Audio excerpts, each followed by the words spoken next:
מה שלומכם? הבטחתי שאני אראה היום מה מכילה ערכה להכנה לכיתה א', אז בואו נתחיל, בואו נפתח ונראה לכם מה יש בפנים. נעבור אחד אחד. יש לנו 12 טושים רחיצים ואיכותיים שהם לעבודה. למעשה כל מה שנמצא בתוך הערכה הוא לעבודה עם החוברת הכנה לכיתה א'. מלבד זאת יש לנו סט של 12 מדבקות שגם חלק מהעבודה בחוברת. ויש לנו גם לוח מחיק חמוד. יש לנו ערכה, עוד מעט אני אסביר על זה קצת יותר, אבל ערכה למשחק עבור ילדים, לאותיות האלף ב', וגם מספרים, כמות ומספרים. יש לנו דף מדבקות ענק שמכיל את אותיות האלף ב', אותיות סופיות גם, והחוברת. אז בואו נדבר קצת על החוברת. ואני אסביר לכם איך אתן משתמשות בחומרים. אז קודם כל, הסבר קצר, יש קורס הכנה לכיתה א' ויש ערכה להכנה לכיתה א', אלה שני דברים שונים למעשה. קורס לא מחליף חוברת, וקורס גם לא נועד לכל אחד, אני כתבתי על זה קצת בכמה מקומות. החוברת לדעתי כל אחד צריך, כל מי שעולה לכיתה א' יכול להתנסות, זה בטח שלא מזיק, יש מגוון ענק של חוברות בכל מקום, כל דבר הוא בסדר, לא נתקלתי מעולם במשהו לא טוב, כולם טובים, זו החוברת שלי, אני בחרתי להתמקד בדברים שכאן. טוב, אז יש הקדמה מסוימת ממני, ויש תוכן עניינים.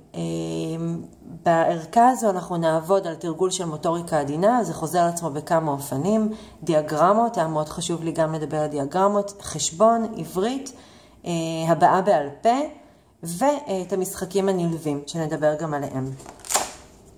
נעבור צ'יק צ'ק, יש לנו תרגול של מוטוריקה עדינה וגזירה, כתיבת מספרים, צביעת מספרים, דיאגרמת פירות, דיאגרמת ון שאני מאוד אוהבת, מי שעוקבת אחרי בבלוג יודעת את זה, רצף מספרים, שוב גזירה והדבקה, ויש לנו מספר יומי, מאוד מאוד נחמד, הם צריכים לכתוב את המספר במילים, ואחר כך על גבי ישר המספרים להוסיף את המספר היומי למקום המתאים, זאת אומרת שאם המספר הוא 1, אנחנו מניחים ומבינים שזה ממש פה בהתחלה לדבר איתם על ישר המספרים, אחר כך התאמת כמות למספר, ולשם כך, כמובן שאפשר גם לצייר, אבל אופציה נוספת היא להשתמש במדבקות שכאן. זו הזדמנות באמת להראות לכם אילו מדבקות בחרתי ולמה.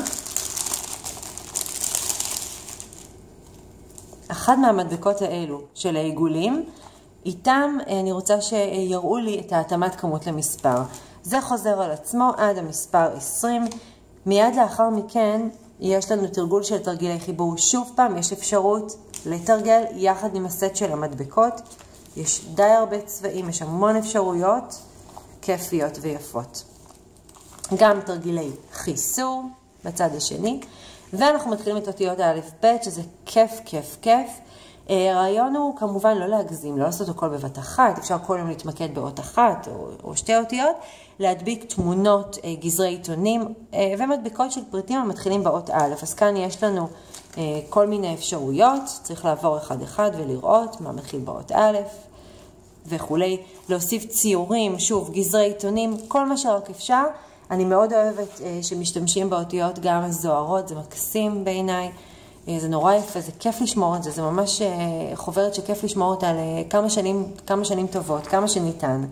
ממשיכים עד האות תו כמובן, ומיד לאחר מכן אנחנו מתחילים לתרגל את האותיות. מה שאני מציעה לעשות כאן, יש למעשה כמה דרכים. יש דרך אחת היא לקחת טוש שבוחרים ולצבוע את האות א', כן? אפשר ממש לעבור עליה מלמעלה למטה, אחרי שנזהה מהי א' ומה לא. יש אפשרות לקחת מדבקות, שזו גם אפשרות שאני מאוד אוהבת, ולעבור עם המדבקות, זו גם אפשרות טובה. יש את כל האותיות, כולל האותיות הסופיות. בתום התרגול המקסים הזה, יש לנו את הכתיבה עצמה של האותיות. גם כמובן זה כולל אותיות סופיות. חלקו האחרון של החוברת, היה חשוב לי להכניס איזשהו סיפור עם חריזה, משהו נחמד שגם קשור לכיתה א', גם קשור מבחינה ערכית, ככה אפשר לחשוב עליו ולדבר עליו הרבה, וגם יאפשר להם לתרגל קצת הבעה בעל פה והבנת הנשמע. אז יש כאן סיפור מאוד חמוד שנקרא בריאת מלאכים, ובסופו יש שאלות שניתן להשיב עליהן בעל פה, וכמובן גם לצייר ציור מתאים. זו חוברת, ודפי המדבקות מלווים אותה יחד עם הטושים והלוח המחיקו לתרגול האותיות וכו'. בנוסף, מאוד התלבטתי לגבי אילו משחקים להוסיף. החלטתי שכל הרעיון למעשה בחוברת הזו ובערכה הזו, שהיא תהיה בגובה העיניים של הילדים. לא משהו שאנחנו כמבוגרים מתלהב, אלא יותר שהילדים יתלהבו. וילד שיוצר משחק לבד בכוחות עצמו, שכולל גם גזירה, גם הדבקה, את כל המיומנויות שגם ככה אנחנו רוצים שהם ירכשו באמצעות הערכה הזו, המשמעות של המשחק היא הרבה יותר עמוקה, והוא יתחבר אליו הרבה יותר.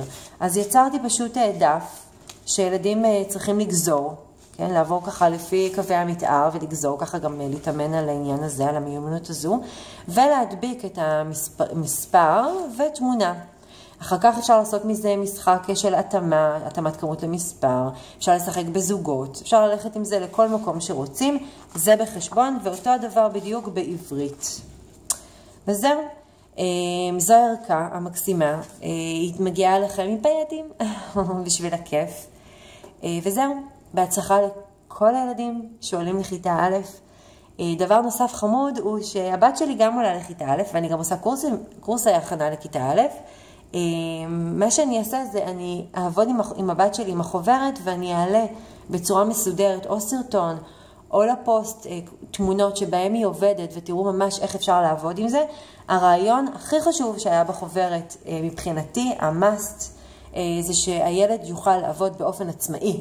חד משמעית, אתה נותן לו איזשהו הסבר, למרות שגם כך הוא יכול להסיק מתוך הדברים מה צריך לעשות, ואתה נותן לו עבודה חופשית, שוב, חוץ מהחלק של הבעה בעל פה והבנת הנשמע, שבהם התפקיד שלנו נכנס גם לתמונה. הכל ניתן להסיע לבד בקצב שלהם, וגם ניתן לשמור את זה כזיכרון שילווה אותם כמה שנים. זהו, ניפגש עוד מעט, אולי היום, אולי מחר, איך שאני אספיק, לחוברת נוספת שיוצאת.